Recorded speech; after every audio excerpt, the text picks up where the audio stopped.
Salut à tous et bienvenue dans votre rendez-vous fluff du jeudi à 18 h, comme tous les jeudis à 18 h sur Iggy TV. Alors là, vous le voyez, vous êtes malin, vous savez qu'on va parler de la guerre des secrets de Phil Kelly. Donc dans ce roman, on a deux protagonistes. Donc on a bien sûr les Dark Angels, on les a sous la couverture, et en fait l'Empire Tau. Et ce qui est très intéressant, c'est que c'est l'Empire Tau de la 4e sphère d'expansion.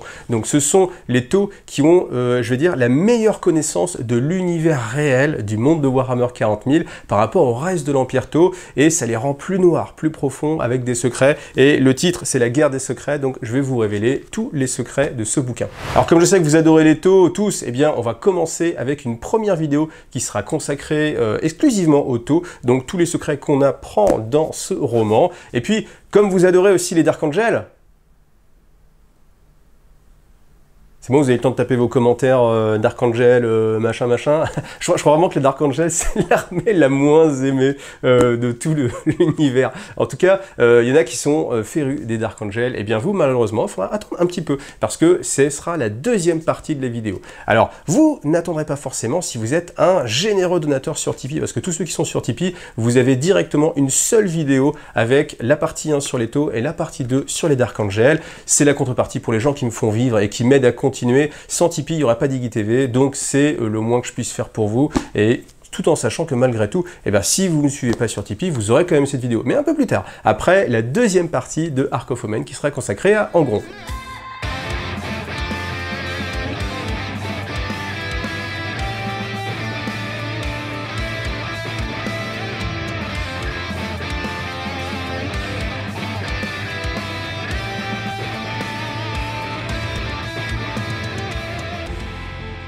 Alors, ce qui est intéressant avec les Tau, c'est que c'est une nouvelle race dans la galaxie. Alors vous allez me dire, oui, il y a les Kog'Na et tout, mais au final, les Kog'Na, ils sont plus anciens que les Tau, donc ils ont une meilleure connaissance de tout ce qui se passe dans la galaxie. Alors que les Tau, ils viennent juste de sortir de l'œuf à l'échelle galactique. Et en fait, ils n'ont pas encore été confrontés à toutes les réalités, et une des plus grosses réalités, c'est justement l'existence du chaos. Alors pour eux, le chaos, c'est quelque chose de technologique, c'est-à-dire qu'à chaque fois qu'il y a une magie, un pouvoir psychique, pour eux, ils pensent que c'est une science, en fait, qu'ils ne peuvent pas encore comprendre, et la casse de la Terre essaie justement de trouver comment faire marcher tout ce qui est moteur warp ou ce genre de choses, mais ils ont qu'une très vague compréhension en fait de l'univers au-delà en fait de l'espace matériel, c'est-à-dire du warp, étant donné que eux-mêmes n'ont pas de psycheurs. Ils sont une des races, peut-être une des seules races, en tout cas dans le monde de 40 000 où on n'a pas de psycheurs. Donc évidemment c'est un peu plus compliqué pour eux d'anticiper, de réagir, de contrôler un petit peu ce qui va s'y passer. Alors malgré tout, la caste de la Terre, elle est très avancée, elle a une capacité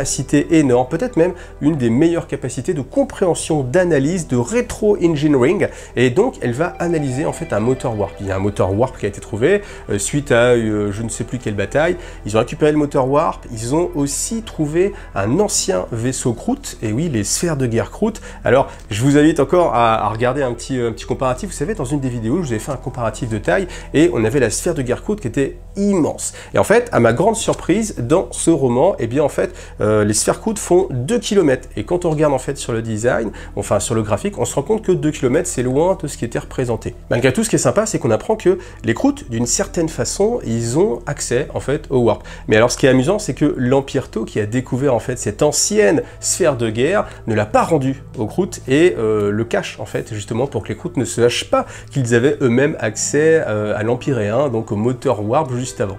Voilà, on a déjà pas mal de petits secrets comme ça qui commencent à arriver.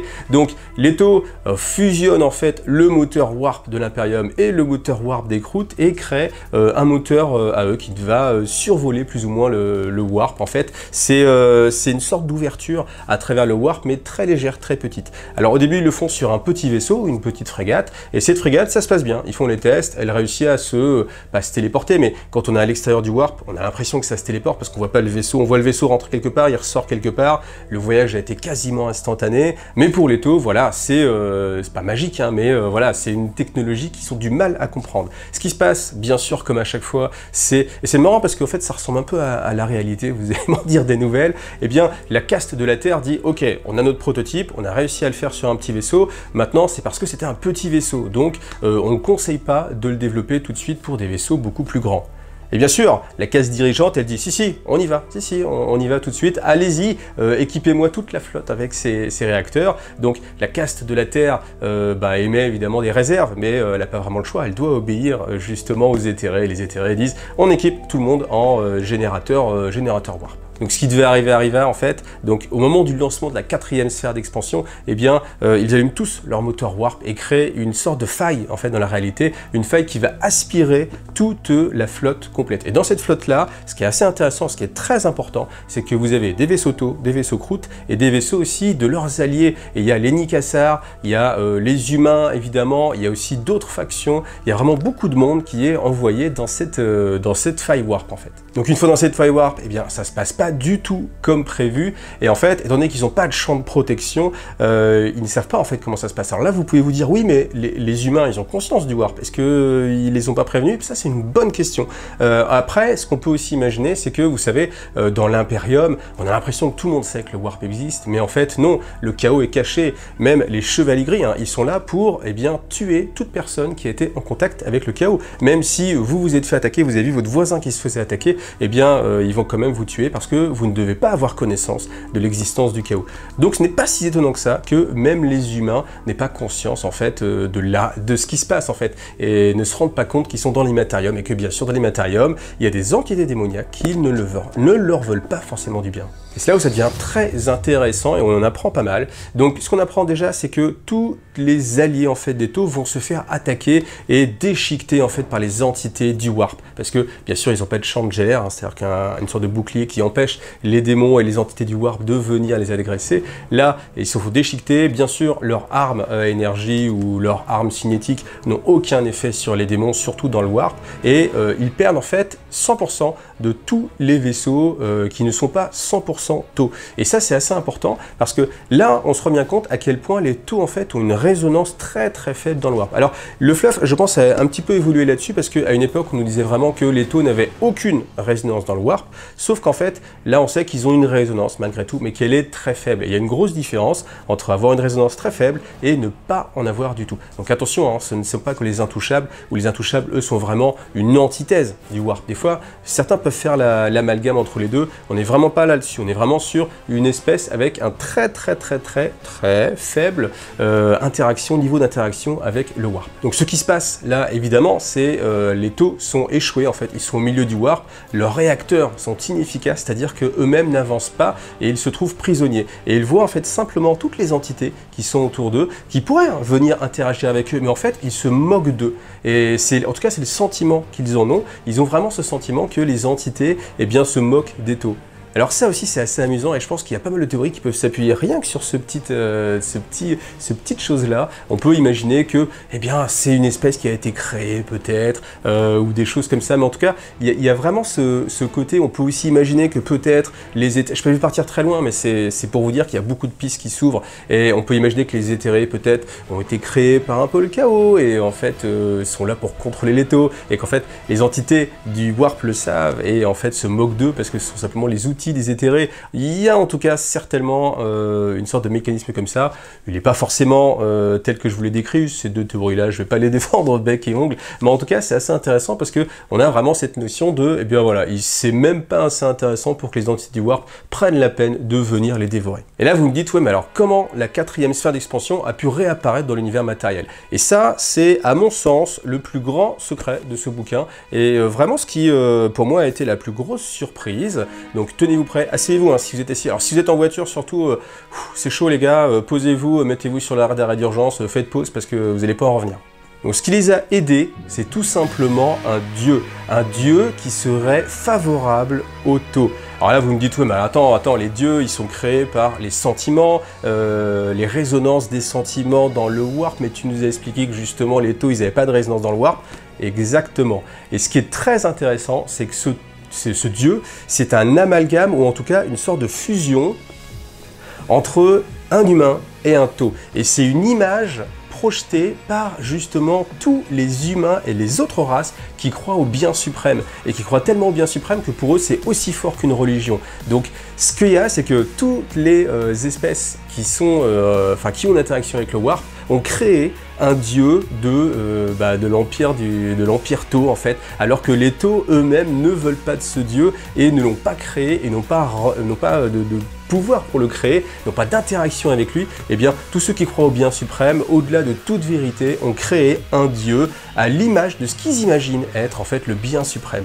Donc vous voyez, ça c'est assez fou, hein. Donc ça veut dire qu'il y a vraiment possibilité de créer des dieux. C'est sympa parce que ça nous fait le rapport aussi avec Vashtor, comme on a été créé. On voit qu'au final, il n'y a pas besoin d'immensément de génération de pensée, de pouvoir, parce que là, on va prendre uniquement donc les auxiliaires Tau. Et les auxiliaires Tau à l'échelle de la galaxie, c'est minuscule. Mais ça suffit à créer une entité pensante avec des pouvoirs dans l'immatérium, dans le warp. Donc c'est dire que, par exemple, on peut facilement imaginer que si Vashtor, c'est le dieu de la machine, eh bien, avec le nombre de personnes qui prient tous les jours la machine, l'appareil photo, faut qu'il marche, faut que je fasse une petite prière, eh bien, si ça va vers Vashtor, c'est une force incroyable, parce que déjà que simplement les auxiliaires Tau, ça crée un dieu dans cet univers-là. Alors attention, on ne parle pas d'un dieu du chaos, hein, ça c'est aussi important, c'est qu'il y a plein d'entités dans le warp, il n'y a pas que les dieux du chaos, mais cette entité, c'est quand même un dieu, en tout cas créé par les sentiments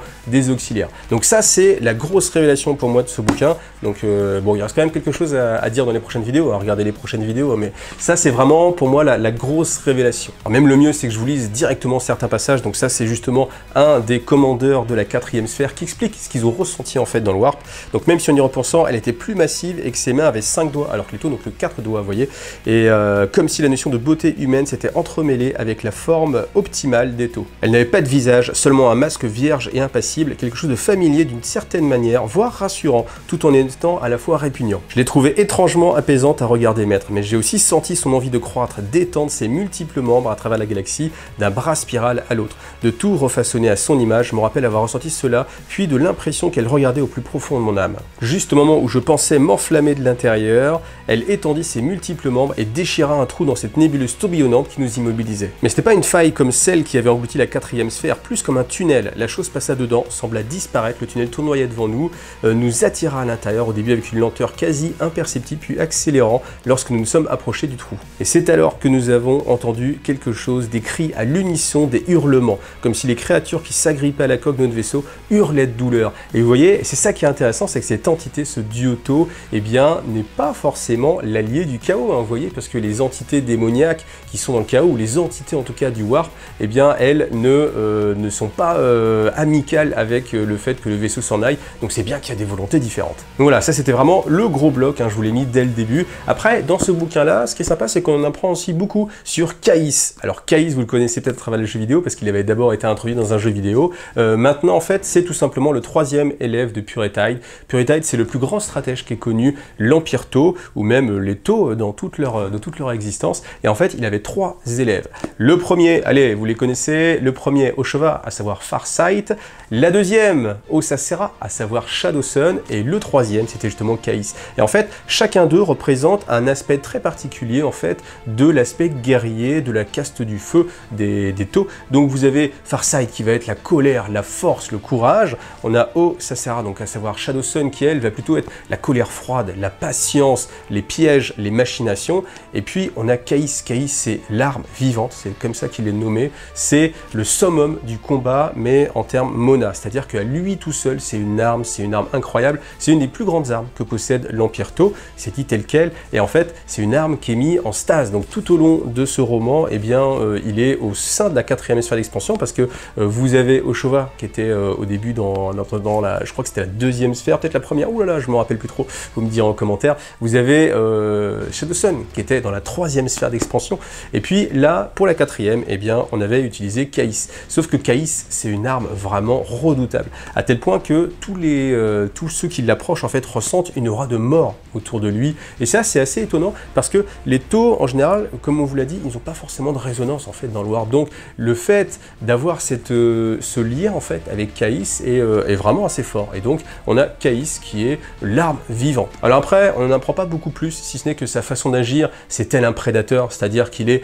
tel un assassin, vous n'allez pas l'entendre, il est très fort au combat, il anticipe tout. Il y a vraiment une sorte d'anticipation, c'est-à-dire qu'il va prévoir que vous allez vous mettre à couvert, donc du coup il va tirer à un endroit pour vous dégager, mais il avait prévu que en tirant ça allait générer de la poussière qui, etc., allait vous aveugler, et que donc quand il allait se cacher sur le côté en évitant la balle qui venait de là-bas, vous voyez ce que je veux dire, il est dans ce type-là d'interaction. Alors, mais ce qui est sa force, en fait, c'est de pouvoir tout prévoir quand il est tout seul, parce qu'en fait, depuis tout ce temps, en fait, il est en stase, mais alors qu'il est en stase, il est conscient. Et en fait, dans son esprit, il se crée des milliers et des millions et des milliards peut-être de scénarios de combat. Et à chaque fois qu'il rencontre une situation, il se dit, ok, je me rappelle, c'est comme la simulation 28-46-47, donc ça va se passer comme ça, je sais que la plus grande probabilité c'est ça, et c'est ce qui lui donne sa grande force en fait, c'est qu'il a déjà fait ce combat dans sa tête depuis des dizaines d'années. Et ça c'est vraiment